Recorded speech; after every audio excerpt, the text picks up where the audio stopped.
Okay, we got the Tekno MT48 2.0 brand new 1/8 scale basher, and just came out on the market about a month ago. So I did finally build this, put this together, and did actually drive it. So we'll be sharing some running footage as well as my build thoughts and the overall driving characteristics of this truck. So this truck is a little bit pricey, about $580 at the time of this video. We'll have a link in the description below where you can pick one of these up. But yeah, that is an increase in price over the old MT410 1.0, which is basically the predecessor to this. The 2.0 was more of a 10 scale truck, and this is again a true like 1/8 scale monster truck. So $580, kind of expensive. It is a kit you will have to build yourself. Recommended body they have is this Proline Chevy body, like a long bed one. It's actually the one I used on my MT410. These are the old holes, these are the new ones. You can see the same thing in the back, so it does fit. That does actually work. They also recommend these Badlands LP tires, and I would also recommend these. These fit perfectly. They're not too big. Also, they have the proper offset. They're a little bit deeper offset. Most tires are actually wider offset, make it drive worse. This is the proper driving geometry for this truck. In terms of electronics, I'm running a Savox 2290 SG servo. Works really well. Waterproof, runs at 7.4 volts for me. You can go up to 8.4, I believe. I'm also running a Curon 825 2050 kV motor from a Team Corrale vehicle, so it is 6S capable, 2050 kV, you know, decent kV for this truck. I'm actually running a 15 tooth pinion. I think it's actually undersized because after I was running it was about 110, 120 degrees at most. I would say go at least 16 tooth, maybe even 17 tooth if you're running a 2000 kV on 4S. This is 6S capable, so I might just run it at 6S, but yeah, out of the box, a little bit under geared, and I did find the tooth count on the motor plate to be a little bit off, so I'm actually running in the 16 tooth spot even though it is a 15 tooth pinion. Battery wise, I am running Genzi's Redline 6000 milliamp hour 4S pack, works really well, and then my ESC is a Spectrum 6S from ESC from basically like any of their 6S line. Build wise, there are a few things. I did actually run or add steel diff pins for the front and rear diffs. Middle center diff is actually steel, but front and rear are actually plastic, so I think a little bit of durability upgrade doesn't cost that much. I'll have a link in the description below. I was also missing one bearing for the steering rack, so no big deal, I had an extra, but just something, you know, build wise, a little bit of a mistake. Diffs, I'm actually running different fluids, so I think it calls for 200 to 100K. That's way too thick in my opinion. I'm actually running 50K, 100K, and 30K in the rear. Actually works pretty well. If it was any thicker, it would be almost undrivable in my opinion, at least on loose dirt surfaces. On, you know, pavement or something might be all right, but on loose dirt, I would definitely go lower. So that's something I also did in my MT410 1.0. I just felt like the stock diff weights were way too light there, and they actually increased it here. It's a little bit weird. Make sure you add the bladders into the shock caps. Not 100% clear when you build the shocks to do that. It kind of tells you later. These are basically vented bladdered shocks, so a little bit of a weird thing, but it does work pretty well, and I did find the shocks pretty good. I might go a little bit of weight in the front, but overall the shock package is actually pretty decent. You will need a 1 to 2 millimeter drill bit to drill out the shocks, so there are bleeder holes. They do recommend drill them out. You wouldn't have to, I guess. You could actually run without, but it would be a little bit difficult to get the pack right and the rebound and stuff like that, so I do recommend doing that. Another change I did make was actually to swap out to standard button head screws here for the bottom shock mounting locations. I would probably use cap heads if I had the choice. I just kind of had these lying around, but out of the box they do recommend using a left-handed screw on the left and a right-handed screw on the right. I personally just like running standard screws all the way around. I didn't have any issues with them backing out. Last thing is that on these body posts, make sure you kind of orient them correctly. So the flat spot should be to the outside, and then the tapered, or you know, the part that protrudes should be on the inside. So yeah, there's a quick look at the vehicle. I'm running 9.25 millimeters preload on the front, 9.25 in the rear. Seems about right to get the arms level. Yeah, there's not a ton of droop, I think, out of the box. The shocks are not super long. I did find the shock geometry slightly weird to me, but you know, maybe I'll mess around with that. But yeah, in terms of how it actually drove, I did run a pack through this. No issues with any breakages. You know, I did have a nasty nose plane. I did have a couple of tumbles and stuff. Not too many nasty nasty crashes, but overall held up well. Durability wise seems okay so far. I know some people did bend these drive shafts, but I had no issues with that. Everything seemed to hold up well, so I'm pretty happy about that. Traction is one area where I was basically lacking a bit. These tires are not too bad. They generally work really well at my local track. On my MT410 1.0, I actually added a little rear toe. There is no adjustment here, so that's kind of one design downgrade from the previous generation. There's less tunability on this truck than before. On the old truck, I actually lengthened the wheelbase. On this one, I feel like I want to shorten it a little bit.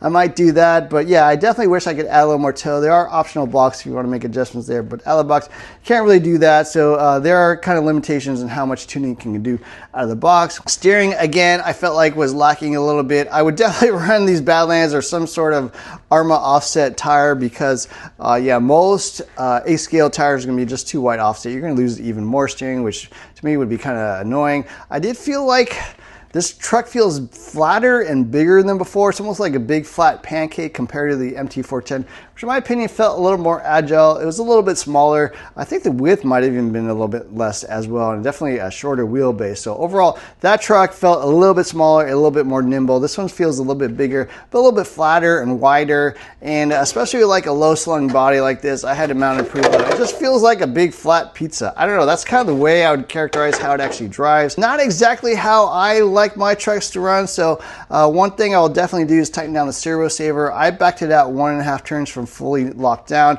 I would say just back it off half turn and that'll probably be right, because I did find my steering to wander a little bit. And there's some other things I'm going to play with just to try to get a little more traction, a little bit more drive through this, because I did find it a little bit of a handful, just getting the power to put down. I mean, part of it may be kind of the shocks are a little bit stiff. I don't really know, but there are some things I can definitely play with. And now we'll share some running footage. Okay, here we are, first run of the MT48 2.0 and 4S Gen Ace redline battery. Okay, struggling a bit with traction here.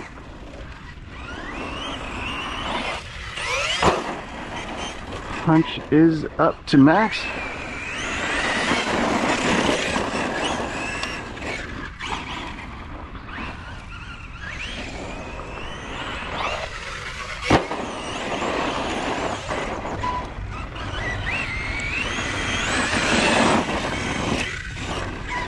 Dusty day.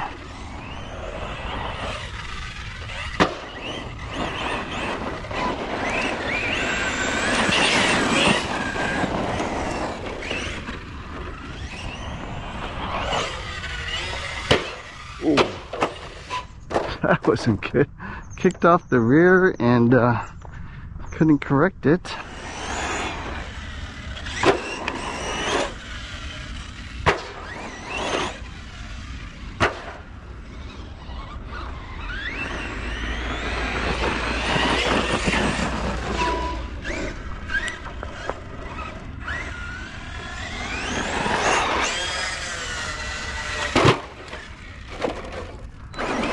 Dirt is very soft and dry today.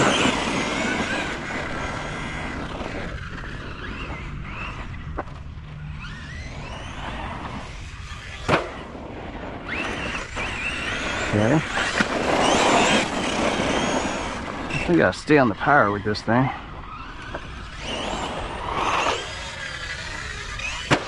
Okay.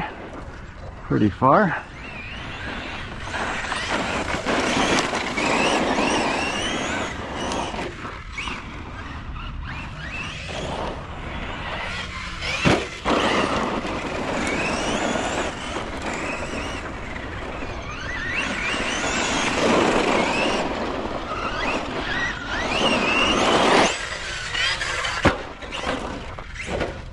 Okay, does backflip.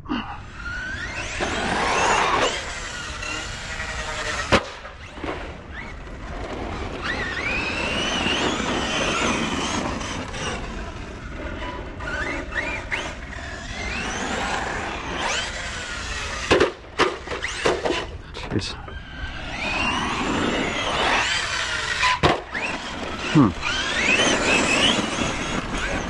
We got the Badlands tires out today.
Okay, well there you have it. First run of the MT48 2.0. Struggling for traction for sure, and the steering servo feels a little too soft. I tightened it down all the way and backed it off 1.5 turns.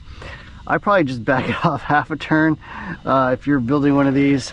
Yeah, not sure why I'm struggling for traction. It's definitely quite loose and dusty today, but even so, seemed like maybe I need a little more tuning. But yeah, we'll have to see.